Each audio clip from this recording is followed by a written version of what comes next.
Hey guys, welcome back to Range of Survival and Fieldcraft. I'm Andrew, and what I have you today is how to do a military cache, the crash course. Stand by. Alright guys, caching is the process of hiding materials, supplies, or equipment with the intent to recover those items for a future use, often in constrained or limited environments. In order for us to be successful at caching, we need to understand a few things. First is the purpose of the cache. Why are we emplacing this cache? What need are we going to have at a future date? We also need to understand the contents, how to protect those items, what goes in that cache, and why we're going to need those items in the future. Next is selecting the cache site. We need a place that allows us to emplace as well as recover that cache undetected. We need to anticipate enemy actions, friendly actions, actions of local populations, weather effects, and terrain. We also need to be practiced in packaging the items that go in the cache, as well as transporting those items safely, undetected, to and from the emplacement site, which means we need the least amount of people and assets possible to emplace and recover that cache, and we need to understand the basic caching methods: concealment, burial, and submerging. The purpose of a cache is to resupply ourselves in the event that we are cut off from normal supply lines. We anticipate operating in a restricted or constrained environment. That way we have to plan ahead of time by emplacing caches in various locations so that we can recover those caches, resupply ourselves, and continue whatever operations we're doing. Once we understand the purpose of the cache and then conduct our own assessment of our own individual situation, the contents of the cache basically fill themselves in.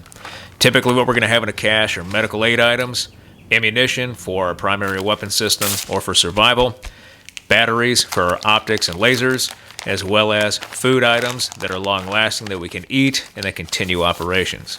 Now that we understand the purpose of the cache as well as the contents that can go in the cache based off our own assessment, we can now move on to site selection. Site selection is incredibly important. The first thing we're going to do is pull out the map and do a map recon of areas that we may have access to that are suitable locations for emplacing a cache. There are a few characteristics that we're looking for when we set in a cache. One is that we have to have multiple routes into and out of that cache site, good cover and concealment so we can move undetected. We also need good escape routes so we can escape if we're compromised while either emplacing a cache or retrieving or recovering that cache.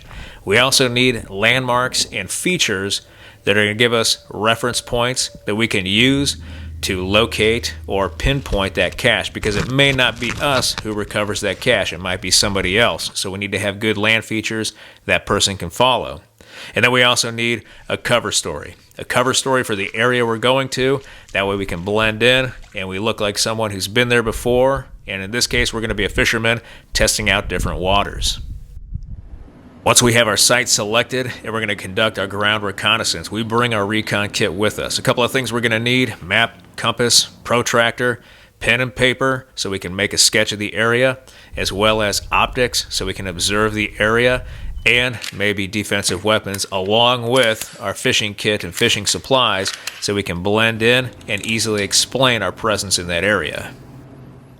As we conduct our reconnaissance, we're still assessing our situation. We want to identify potential hazards. Some of those could be enemy forces if they move in the area, set up roadblocks, and then cut us off from our cache site. We lose out on that cache because we can't get to it. The same with friendly forces. If we conceal a cache in a valuable military target like underneath a bridge and friendly forces destroy that bridge to deny it to the enemy force, we lose our cache. And local populations, if they start caching or scavenging because of military occupation, we run the risk of them finding or discovering our cache and then taking that cache.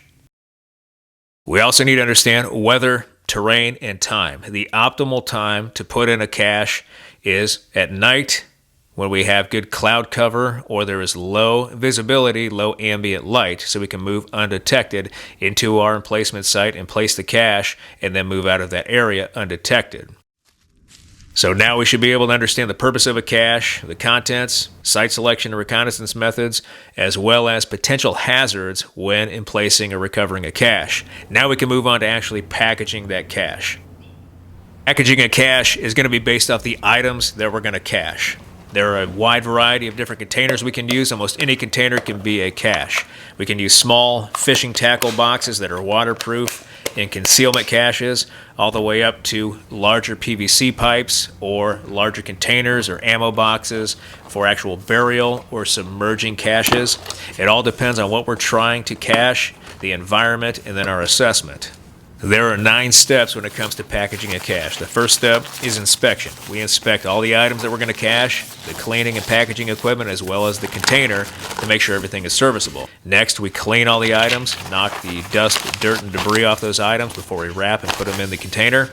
After that, we dry out items. Any items that need to be dried out, we dry them out with the best method possible. Next is lubricating. We lubricate any items that need that lubrication for long-term storage, things like weapons equipment. After that, we wrap. Wrapping is going to have 2 different layers. We have an inner and an outer layer combined with an oxygen absorber. Aluminum foil makes a good inner layer because it is moisture-proof. With that oxygen absorber, we're going to eliminate any of the potential moisture inside that package. And then we also have an outer layer. We're going to use cellophane wrap or plastic wrap to lock everything together with a final layer of Tyvek tape, housing tape, to make this a waterproof package. Once we're done wrapping all the components of our cache, we can now pack all those items into our cache. If we have any air pockets or dead airspace, we use any materials available and place them in the cache with the items to eliminate that dead airspace. After that, we can provide instructions. We can put instructions in the cache for anyone who is not ourselves retrieving or recovering that cache. If there are items in that cache they may need instructions for on assembling or using. After that, we seal off the cache using airtight material, rubber cement, or a glue gun to seal off the ring around the top of the paint can. And then after that, we test the actual seal by taking our cache and placing it underwater to see if there are any air bubbles or if any water has gotten inside the container. Our container floats, which is a good indication that it is airtight.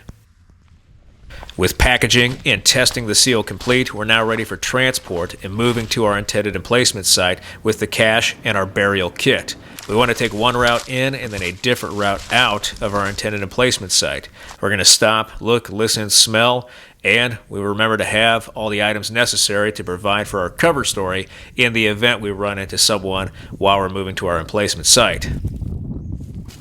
We are going to be conducting a vertical burial method with our paint can. Our paint can is strongest when it's sitting upright, and weight can be placed on top of it very easily, and the container itself will withstand that pressure. Paint cans are generally good for 3 to 4 months unless they're reinforced with other waterproof material to make them stronger if they're going to be placed in the ground as a burial. When conducting a burial cache, we need to have our dig kit with us. Just like the Recon Kit, we're still going to have map, compass, protractor, pen, and paper.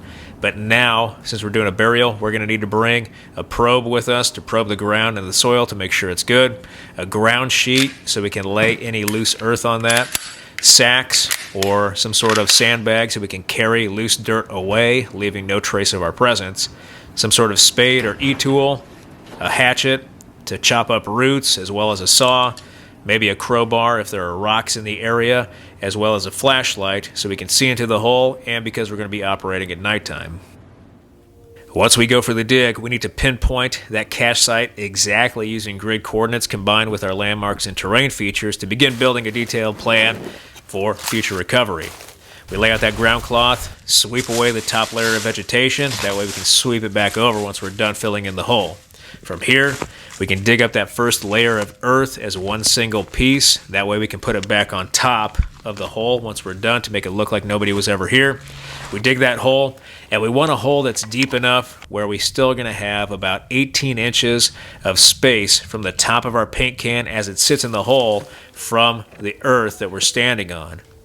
Once we get that hole dug, we can take out our paint can, put it in the hole, tie a piece of cord to the handle to make it easier for the recovery party to actually pull that paint can out of the hole after it sits a while, and then begin filling in the hole.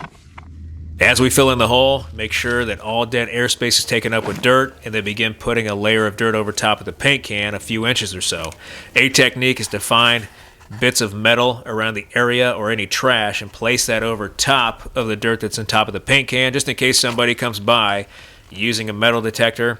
and they dig, they find that beer can instead of our cash, and that beer can dissuades them from searching any further. We continue to fill in our hole until it's flush, pat the dirt down as best as possible, and continue adding dirt. Sprinkle a little bit of dirt on top to make it look natural, and then sweep the vegetation back over.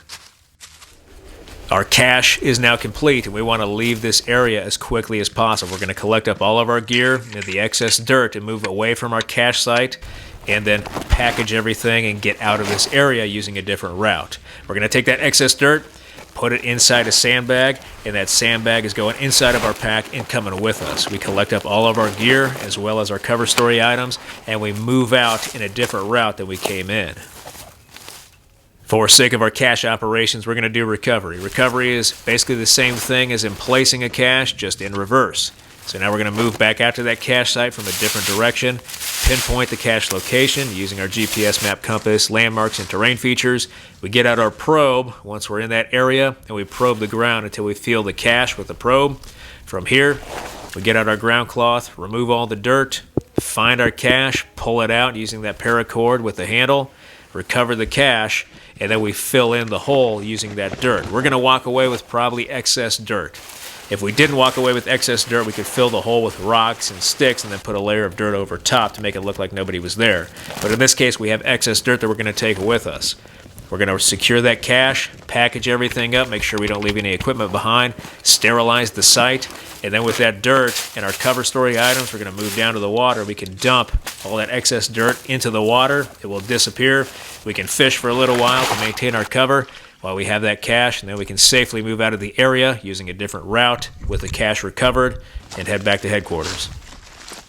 The very last thing we want to do after we emplace the cache is develop a detailed report or plan that we can give to somebody else in the event we are unable to recover the cache ourselves. That way they have the information necessary to move out there, find the cache, and bring it back safely. Alright guys, a very down and dirty video today on cache ops. I really hope you liked this video and took something away from it. If you did like this video, hit that like button, hit that subscribe button, leave me a comment in the comment section. I always appreciate your feedback. I want to thank you guys for everything you do for me, for this channel, for your likes, your views, your subscriptions, your comments, your feedback, and your shares. And I'll be back with another video as soon as I can, guys. Thanks.